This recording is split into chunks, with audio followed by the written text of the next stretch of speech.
प्रधानमंत्री नरेंद्र मोदी के dream project में शामिल ऋषिकेश कर्णप्रयाग रेल परियोजना को तय समय पर धरातल पर उतारने के लिए रेल विकास निगम ने पूरी ताकत झोंक दी है।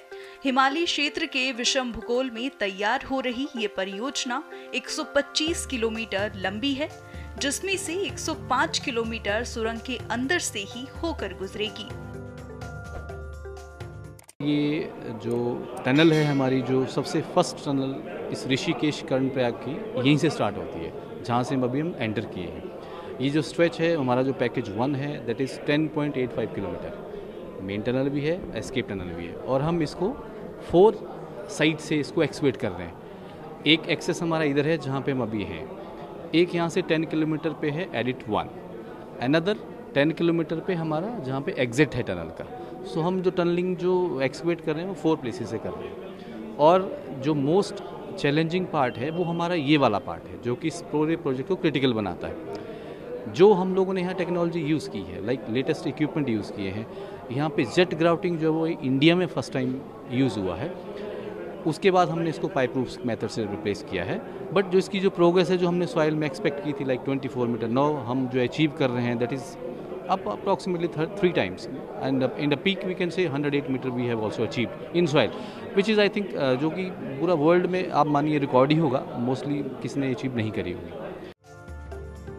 इस रेल लाइन का निर्माण भारतीय रेलवे रेल विकास निगम द्वारा मिलकर किया जा रहा है। साथ ही इसके कंस्ट्रक्शन के काम में कई निजी कंपनियां भी लगी हुई हैं।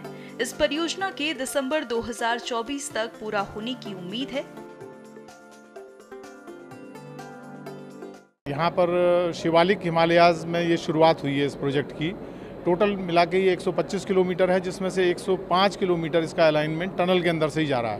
तो करीब 85% ये टनल के अंदर है, केवल स्टेशनों पर और ब्रिजेस पर ये बाहर निकल रहा है।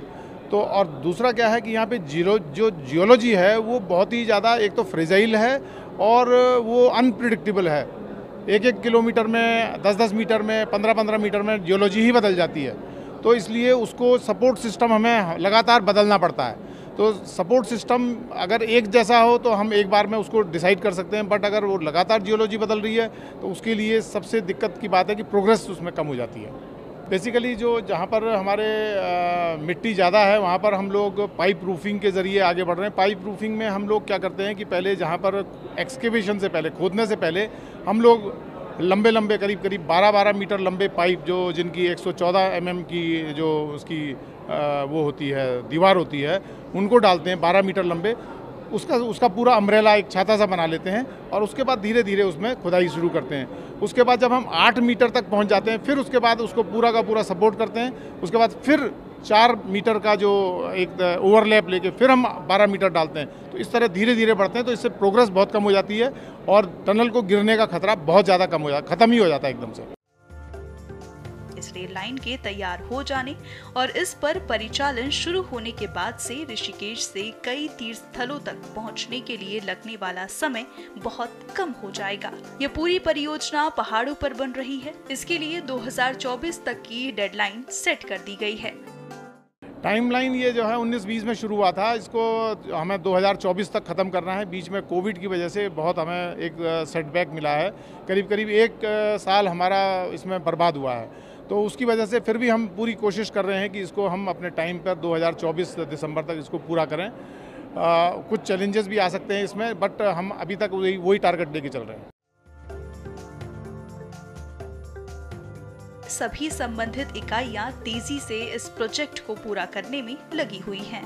इस परियोजना से बड़ी संख्या में रोजगार पैदा हो रहा है।